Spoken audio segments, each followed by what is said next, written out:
오늘 우리에게 주시는 하나님의 말씀은 신약성경 사도행전 24장 10절로 27절의 말씀입니다. 신약 230쪽의 말씀 제가 받들어 읽겠습니다.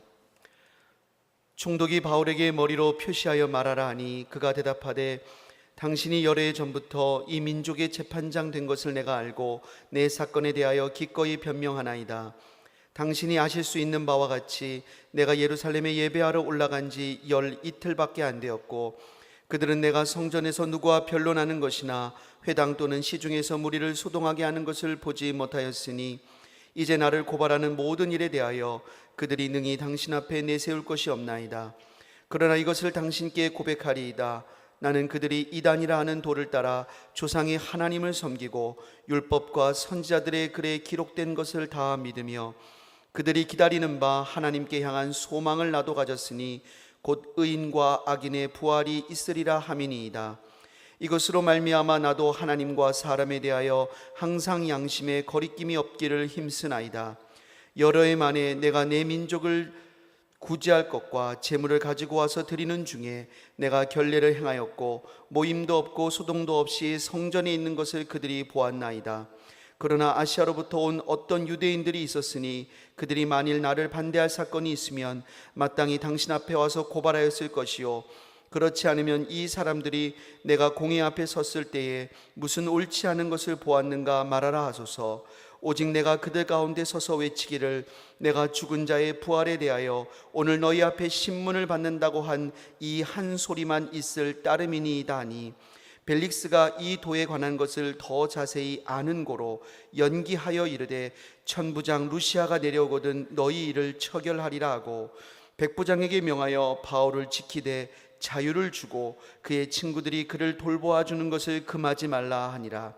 수일 후에 벨릭스가 그의 아내 유대 여자 두루실라와 함께 와서 바울을 불러 그리스도 예수 믿는 도를 듣거늘 바울이 의와 절제와 장차 오는 심판을 강론하니 벨릭스가 두려워하여 대답하되 지금은 가라. 내가 틈이 있으면 너를 부르리라 하고 동시에 또 바울에게서 돈을 받을까 바라는 고로 더 자주 불러 같이 이야기하더라. 이태가 지난 후 보르기오 베스도가 벨릭스의 소임을 이어받으니 벨릭스가 유대인의 마음을 얻고자 하여 바울을 구류하여 두니라. 우리를 위한 하나님의 말씀입니다. 이제 담임 목사님 나오셔서 그리스도 예수를 믿는 도라는 제목으로 하나님 말씀을 전해주시겠습니다. 살아계신 하나님, 이 시간 저희들이 살아계신 하나님의 음성을 듣기 원합니다. 연약한 종이 감히 하나님의 말씀을 들고 섰습니다. 종의 모습은 감추시고 성령께서 역사하사 하나님의 말씀만 대언케 하옵소서. 예수님의 이름으로 기도합니다. 아멘. 제가 부여 중앙교회 담임 목사로 사역할 때 선거법 위반으로 재판을 받은 적이 있었습니다. 그때가 2008년 이명박 대통령이 막 취임하고 그리고 국회의원 선거를 앞에 두고 있는 때였습니다. 이명박 대통령이 취임한 다음 주일에 역대하 7장 14절 말씀을 중심으로 우리 민족이 사는 길이라는 제목의 설교를 했었습니다. 그때 말이죠, 장로 대통령이 됐다고 이 민족이 사느냐, 국회의원 선거 때 모든 믿는 사람들이 다 당선이 되면 이 민족이 사느냐, 아니다. 하나님의 이름으로 일컬음을 뱉는 백성들, 그러니까 그리스도인들이 다 악한 길에서 떠나 겸손히 엎드려 하나님께 기도할 때 이 민족이 산다라는 요지로 설교를 했었습니다. 그런데 문제는 3부 예배 때였습니다. 3부 예배 때 이 설교를 하다 가만히 봤더니요, 당시 부여중앙교회 신자였고 현역 국회의원이었던 김학원 권사님이 눈에 보이는 겁니다. 그래서 제가 이 한마디 딱 더했습니다. 그런데 이왕이면 김학원 권사님처럼 예수 믿는 사람들이 많이 됐으면 좋겠다, 그런 얘기를 했습니다. 그런데 상대방이 말이죠, 그 한마디 때문에 저를 선거법 위반으로 고발한 겁니다. 그래서 제가 재판을 받았어요. 물론 대전 고등법원에서 무죄 판결을 받았습니다. 30분 설교 가운데 그 딱 한마디 한 것은 선거법 위반이 아니다. 전체 설교의 주제를 봐야 한다. 그래가지고요, 이것이 대법원 판례까지 남게 됐습니다. 그런데 이때 이제 그 재판을 마치고 나오면서 저를 변호해준 변호사에게 제가 이런 말을 했습니다. 집사님, 목사가 재판을 다 받네요. 그랬더니 그분이 하는 말이, 목사님, 예수님도 재판을 받았는데요, 뭘? 그러는 겁니다. 그 말을 듣고 제가 위로를 받았습니다. 그런데 오늘 말씀을 보면 사도 바울도 지금 재판을 받고 있습니다. 23장에서도 사도 바울은 유대 지도자들로 구성된 사내들인 공회의 재판을 받았습니다. 그런데 사내들인 공회에서 바울이 나는 범사의 양심을 따라 하나님을 섬겼노라 그렇게 말하고, 여러분 형제들아, 나는 바리새인이요 바리새인의 아들인데 죽은 자의 소망 곧 부활로 말미암아 내가 신문을 받는다, 이 말을 했습니다. 그랬더니 공회에 참석한 바리새인들과 사두개인 사이에 싸움이 일어났고요, 이 과정에서 로마 군대의 천부장이 바울을 그들 손에서 빼앗아다가 군영으로 데리고 갔습니다. 이런 일이 있은 다음에 유대인들 가운데 이 사도 바울을 죽이지 않고는 밥도 안 먹고 물도 마시지 않겠다고 결사대를 조직했는데, 그런 사람들이 40명이 됐습니다. 그 사람들이 대제사장을 찾아가서 말하기를, 바울을 다시 신문한다고 데려오십시오. 그럼 우리가 그 중간에 숨어 있다가 바울을 죽여버리겠다고 그렇게 말합니다. 그래서 그렇게 하려고 하는데 이 음모를 바울의 조카가 어떻게 알게 됐습니다. 그래서 천부장에게 이 사실을 알리고요, 그래서 천부장이 그날 밤 당장에 군사를 동원해 가지고 이 사도 바울을 총독부가 있는 가이사랴로 호송해 갔습니다. 그래서 바울이 로마 총독인 벨릭스 앞에서 재판을 받게 된 것입니다. 사도행전 24장 1절을 함께 읽겠습니다. 시작. 닷새 후에 대제사장 아나니아가 어떤 장로들과 한 변호사 더둘로와 함께 내려와서 총독 앞에서 바울을 고발하니라. 닷새 후에 그랬는데 바울이 가이사랴에 도착한 지 압송된 지 닷새 후를 말할 겁니다. 그때 대사장 아나니아가 장로들과 변호사 더둘로와 함께 와서 벨릭스 총독 앞에서 바울을 고소했다는 겁니다. 분명한 것은요, 대제사장과 유대 지도자들이 이번에는 바울을 없애려고 작정했습니다. 그래서 자기들만 온 것이 아니라 변호사 더둘로라고 하는 사람을 데리고 와서 함께 고발을 했습니다. 이에 대해서 벨릭스 총독이 바울에게 변론하도록 기회를 주어서 바울도 변론합니다. 이런 과정에서 사도행전 24장에 등장하는 아주 중요한 단어 하나가 있습니다. 바로 도라는 말입니다. 먼저 사도행전 24장 14절을 함께 읽어봅니다. 시작. 그러나 이것을 당신께 고백하리이다. 나는 그들이 이단이라 하는 도를 따라 조상의 하나님을 섬기고 율법과 선지자들의 글에 기록된 것을 다 믿으며. 대제사장과 장로들이 바울을 나사렛 이단의 우두머리라고 고소했는데, 바울은 자기가 믿고 전하는 복음이 이단이 아니라 도다 그렇게 말하고 있습니다. 이 말을 보고요, 예수님도 이단 소리를 들었다고 그렇게 오해하면 절대로 안 됩니다. 여기서 이단으로 번역된 이 말은요, 종교적인 이단을 말하는 것이 아니라 정치적인 집단을 의미하는 것입니다. 당시 로마 총독부는요, 종교적인 일 여긴 관여하지 않았습니다. 정치적인 일만 판결을 했습니다. 그러니까 이 사람들이 종교적인 문제로 로마 총독에게 바울을 고소하면 총독이 다 기각해버리고 마니까 정치적인 이유를 들어서 지금 고발하고 있는 거죠. 그래서 이 이단이라고 하는 말을 표준 세번역은요, 도당, 정치적인 도당이라고 그렇게 번역을 했습니다. 또 23절을 보세요. 23절을 보면요, 벨릭스가 이 도에 관한 것을 더 자세히 아는 거로 그렇게 말합니다. 벨릭스 총독이 어떻게 해서 이 도에 대해서 듣고 알게 됐는지는 모르지만 그도 이 도를 알고 있었다는 겁니다. 그리고 24절을 보면요, 이 도를 좀 더 구체적으로 그리스도 예수를 믿는 도 이렇게 표현합니다. 24절을 함께 읽어봅니다. 시작. 수일 후에 벨릭스가 그 안에 유대 여자 드실리아와 함께 와서 바울을 불러 그리스도 예수 믿는 도를 듣거늘. 벨릭스 총독이 그의 아내 유대 여자 두루실라와 함께 바울을 불러가지고요, 그리스도 예수를 믿는 도를 들었다는 겁니다. 여기서 사도행전의 기자인 의사 누가는 바울이 말한 도가 바로 단순한 도가, 다른 도가 아니라 그리스도 예수를 믿는 도다라는 사실을 정확하게 밝히고 있는 겁니다. 사도 바울은요, 예수 그리스도의 복음을 도라고 자주 표현을 했습니다. 고린도전서 1장 18절도 보세요. 십자가의 도가 멸망하는 자들에게는 미련한 것이요 구원을 받는 우리에게는 하나님의 능력이라, 이렇게 말씀합니다. 십자가의 도라고 하는 말은요, 사람의 몸을 입고 세상에 오신 하나님의 아들이신 예수 그리스도가 십자가에 달려 죽으셨지만 다시 살아나심으로 모든 사람의 주와 그리스도가 되셨다는 사실을 뜻하는 겁니다. 물론 사도행전 24장 14절에서 말씀하는 도는 호도스라고 하는 헬라어고요, 고린도전서 1장 18절에서 말하고 있는 십자가의 도 할 때 도는 헬라어로 로고스라고 하는 말입니다.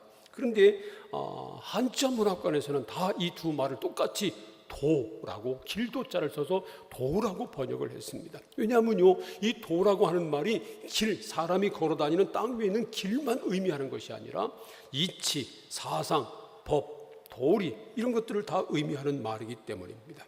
분명한 것은요, 사도 바울뿐만 아니라 당시 초대 교회의 많은 사람들이 그리스도 예수를 믿는 도를 받아들이고 이 도를 전하고 있었다는 겁니다. 사도행전 24장 말씀에서 우리는 그리스도 예수를 믿는 도에 관한 몇 가지 중요한 사실을 배웁니다. 첫 번째로, 그리스도 예수를 믿는 도는 전파력이 있다는 것입니다. 사도행전 24장 5절부터 9절까지 우리 함께 읽습니다. 시작. 우리가 보니 이 사람은 전염병 같은 자라. 천하에 흩어진 유대인을 다 소유하게 하는 자요 나사렛 이단의 우두머리라. 그가 또 성전을 더럽게 하려 함으로 우리가 잡았사오니 당신이 친히 그를 신문하시면 우리가 고발하는 이 모든 일을 아실 수 있나이다 하니 유대인들도 이에 참가하여 이 말이 옳다 주장하니라. 대제사장이 내세운 변호사 더둘로는 아주 교묘하게 바울을 고발했습니다. 당시 로마 총독이 가장 두려워했던 것은요, 사회가 혼란스러워지는 것이었거든요. 그래서 바울을 전염병 같은 사람이라고 그렇게 고발하고, 전염병처럼 흩어져 살고 있는 유대인들을 다 소유하게 하는 나사렛 이단의 우두머리다, 그렇게 고발합니다. 나사렛이라는 말을 쓴 것은 예수님이 자란 곳이 나사렛이기 때문에 그랬습니다. 이 말에서 우리는 당시 바울을 비롯한 사도들이 전했던 그리스도 예수를 믿는 도가 얼마나 힘있게 전파되고 있었나 하는 사실을 알 수 있습니다. 요즘도요, 전염병이 돌면 전염병은 금방 퍼집니다. 그러니 옛날에는 말할 필요도 없었죠. 옛날에는 예방주사도 없었고요, 치료약도 없었습니다. 그래서 한번 전염병이 돌면 수많은 사람들이 죽어갔습니다. 한때 흥황했던 고대 문명들이 다 그냥 사라져버리고 만 이유도요, 전염병 때문이었습니다. 전염병이 돌면 한 민족이 사라지고 한 나라가 없어졌습니다.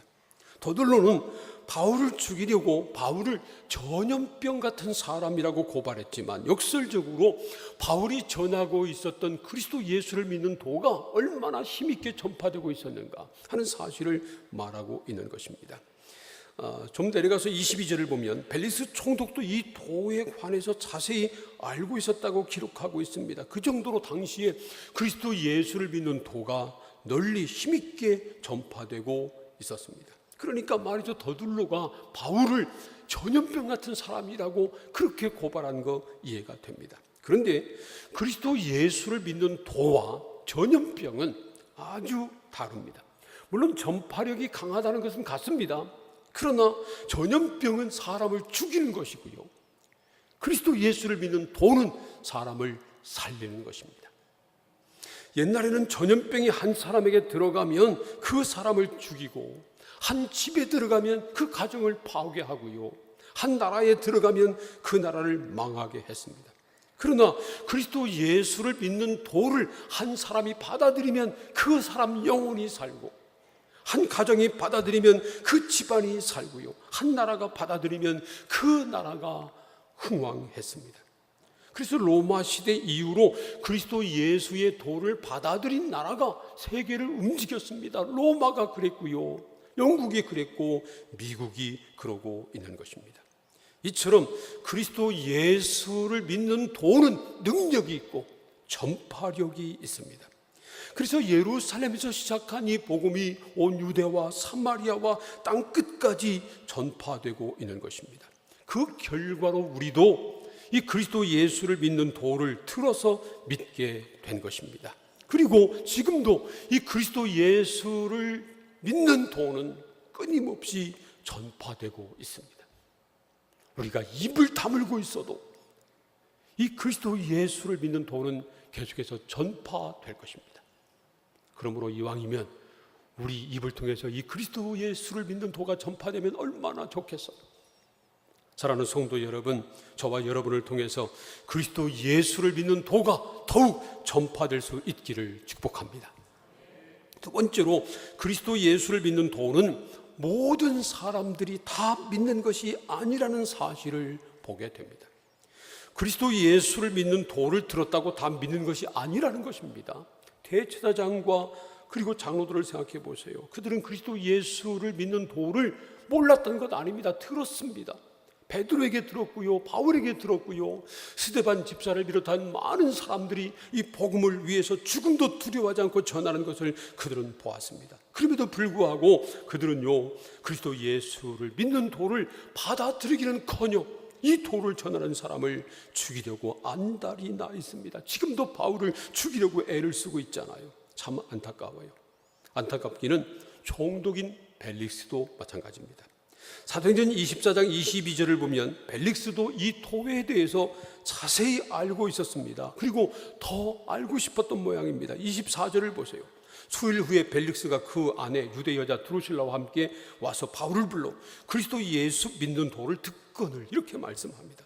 벨릭스가 그의 아내인 드루실라를 불러가지고 함께 바울을 또 부르고요, 그래서 그리스도 예수를 믿는 도를 들었다는 겁니다. 그러나 그들은 들을 뿐이었고 믿지는 않았습니다. 사실 벨릭스 총독이 바울을 부른 이유는 돈 때문이었다고 성경은 말합니다. 26절 말씀 보세요. 동시에 또 바울에게서 돈을 받을까 바라는 거로 더 자주 불러 같이 이야기하더라. 바울을 계속 불렀습니다. 27절을 보면요, 2년 동안이나 바울을 구류하고 있었습니다. 그리고 계속 그를 불렀습니다. 그런데 이 벨릭스가 바울에게 아무런 죄가 없는 것을 알고도 2년 동안이나 붙들어 두었습니다. 물론 깊은 감옥에 가둬둔 건 아니고요, 그가 자유롭게 사람들도 만날 수 있도록 그렇게 구금을 한 것입니다. 근데 그 이유를 성경은 두 가지라고 말합니다. 하나는 유대인들의 환심을 사기 위해서였고요, 또 하나는 돈 때문이었다는 겁니다. 사도 바울이 아무 잘못 없는데도 그를 가둬두고 그를 구금하고 자주 불러서 이야기한 것은 그를 만날 기회에 당신에게 돈 좀 줄 테니까 풀어주시오, 그 말을 듣고 돈 좀 받아 먹으려고 그랬었다는 것입니다. 참 기가 막힌 노릇입니다. 이 벨릭스는요, 다른 사람이 아닌 사도 바울에게 복음을 들었습니다. 그것도 한두 번이 아니라 수없이 들었을 것입니다. 다른 사람이 아니라 사도 바울에게 직접 예수 그리스도의 도를 들었으면 그가 변화를 받고 예수 그리스도를 믿어야 정상이 아닐까요? 그러나 그렇지 않았습니다. 복음을 듣는다고 다 믿는 것이 아니라는 겁니다. 그래서 말이죠, 데살로니가 후서 3장 2절은 이렇게 말씀합니다. 함께 읽겠습니다. 시작. 또한 우리를 부당하고 악한 사람들에게서 건지시옵소서 하라. 믿음은 모든 사람의 것이 아니니라. 믿음은 모든 사람의 것이 아니라는 겁니다. 물론 디모데전서 2장 4절 말씀대로 하나님은 모든 사람이 구원을 받으며 진리를 아는 데 이르기를 원하십니다. 그래서 우리는 그리스도 예수를 믿는 도를 전해야만 합니다. 그러나 그리스도의 복음을 듣는 사람이 다 믿고 구원받는 것은 결코 아니라는 겁니다. 그래서 예수님께서 계속 하신 말씀 중에 하나가 바로 이것입니다. 귀 있는 자는 들으라. 들을 귀 있는 자는 들으라는 겁니다. 그러므로 우리는 하나님께 감사해야 합니다. 우리가 그리스도 예수를 믿는 도를 듣고 들을 귀가 있어서 듣고 믿게 됐기 때문입니다. 사실은요, 내가 믿는 것이 아니라 믿어지는 겁니다. 내가 의지적으로 믿고 싶다고 믿어지는 것이 아니고요, 하나님의 은혜로 말미암아 믿어지는 겁니다. 그러므로 아직도 믿어지지 않는 분들이 있다면 하나님께 기도하시기를 바랍니다. 하나님께서 믿게 해주셔야 믿는 것이기 때문에 그렇습니다. 그러므로 믿음이 있다면 그것도 은혜입니다. 사랑하는 성도 여러분, 하나님께서 우리에게 들을 귀를 주셔서 예수 그리스도의 도를 듣고 믿어 구원의 은혜를 받은 것 감사하시기를 축복합니다. 세 번째로, 그리스도 예수를 믿는 도는 믿는 대로 사는 것입니다. 듣고 믿는 것으로 끝나는 것이 아니고요, 믿는 대로 사는 것이라는 겁니다. 사도행전 24장 24절과 25절 우리 함께 읽겠습니다. 시작. 수요일에 벨릭스가 그 안에 유대 여자 드루실라와 함께 와서 바울을 불러 그리스도 예수 믿는 도를 듣거늘 바울이 의와 절제와 장차 오는 심판을 강론하니 벨릭스가 두려워하여 대답하되 지금은 가라, 내가 틈이 있으면 너를 부르리라 하고. 이 말씀에서 보는 것처럼 바울이 그리스도 예수를 믿는 도를 전했는데 그것은 단지 예수 그리스도를 믿어야 구원받는다라고 하는 이 복음뿐만 아니라 의와 절제와 장차 오는 심판을 강론했다는 겁니다. 이건 아주 놀라운 사실입니다. 왜냐하면 벨릭스는 아주 부도덕한 총독이었기 때문입니다. 변호사 더둘로는요, 이 벨릭스 총독 보고 벨릭스여 총독이여 각하여 우리는 당신의 힘을 입어서 태평을 누리고 당신의 선교로 말미암아 이 민족이 개선됐기 때문에 감사합니다 라는 그런 말을 합니다. 그런데 이것은요, 입에 침 바른 말이라고 하는 거 누구나 다 알고 있었습니다. 당시 역사를 기록한 유대 역사가 요세푸스의 기록에 의하면 그는 탐욕이 가득하고 아주 잔혹한 그런 사람이었습니다. 권력으로 백성들을 괴롭혔고요, 소유를 진압하기도 했지만 강도들을 충동질해가지고 약탈하게 하고 그것을 함께 나누어 가졌던 그런 사람입니다. 그의 아내인 유대인 이 드루실라는 아주 미인이었다고 합니다. 그래서 남의 아내였는데 이쁘니까 권력으로 뺏어가지고 자기 아내 삼은 그런 사람입니다.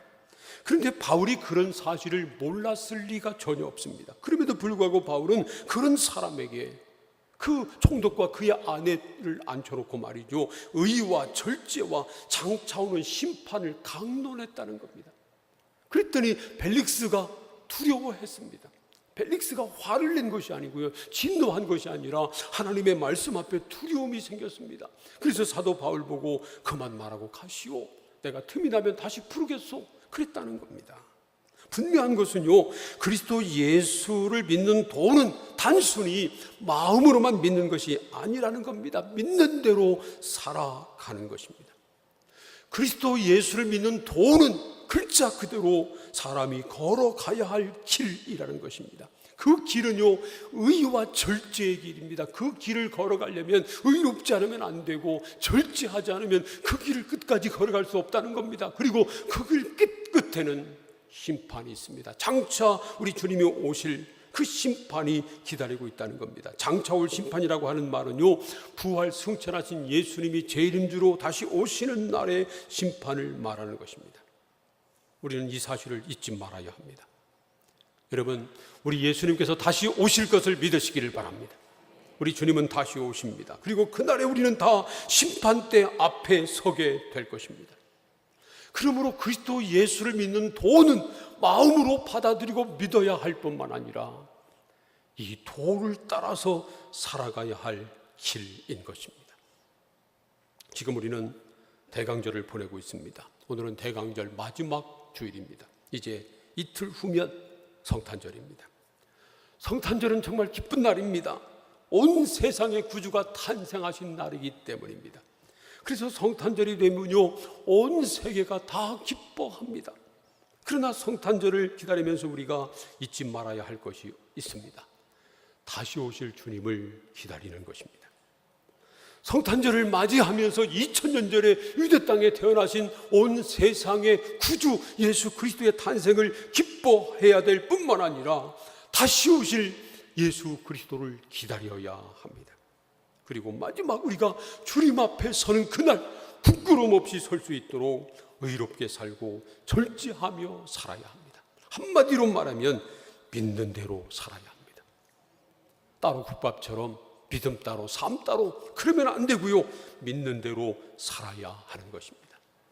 사랑하는 성도 여러분, 그리스도 예수를 믿는 도는 전파되는 능력이 있습니다. 그래서 지금 우리까지 전파된 것이고요. 이 그리스도 예수를 믿는 도는 지금도 전파되고 있습니다. 그러나 이 도를 들었다고 다 믿는 것은 아닙니다. 들을 귀가 있어야 듣고 믿게 됩니다. 그래서 우리가 그리스도 예수를 믿는 도를 듣고 믿게 된 것을 감사해야 합니다. 그리고 그리스도 예수의 도는 단순히 마음으로만 믿는 것이 아니고요. 믿는 대로 사는 것입니다. 믿는 대로 살아가야 할 길인 것입니다. 다시 오실 예수 그리스도를 기다리면서 의롭게 살고 절제하며 살아야 합니다. 그래서 우리 모두가 장차 올 심판을 피하고 영광스러운 멸관을 받아 쓰는 그런 그리스도 예수의 사람들 다 되시기를 주님의 이름으로 축원합니다. 기도하겠습니다. 오늘 우리에게 주신 하나님의 말씀을 생각하면서 함께 통성으로 기도합니다. 하나님, 우리가 그리스도 예수를 믿는 도를 들어 믿어 구원받은 하나님의 자녀가 되게 하시니 감사합니다. 우리가 이 그리스도 예수를 믿는 도를 전파하게 하시고 그리고 말로만 고백하는 것이 아니라 이 믿음대로 살게 하여 주옵소서. 의와 절제와 장차 올 심판을 기다리며 의롭게 살고 절제하며 살며 마지막 주 앞에 서는 날 부끄럼 없이 설 수 있는 우리가 되게 하여 주옵소서. 다 함께 통성으로 기도하겠습니다. 하나님 감사합니다. 그리스도 예수를 믿는 도를 들어 믿고 구원받은 하나님의 자녀가 되게 하시니 감사합니다. 하나님, 지금도 그리스도 예수를 믿는 도는 전파되고 있습니다. 우리를 통해서도 전파되게 하여 주옵소서. 하나님 아버지, 소원하기는 우리가 그리스도 예수를 믿는 도를 믿고 또한 전파할 뿐만 아니라 그대로 살기를 소원합니다. 이 믿음대로 살기를 원합니다. 이 십자가의 길을 걸어가기를 원합니다. 의롭게 살고 절제하며 살게 하시고 마지막 장차 올 심판 그 앞에 부끄러워 설 수 있는 우리가 되게 하여 주옵소서. 예수님의 이름으로 기도합니다.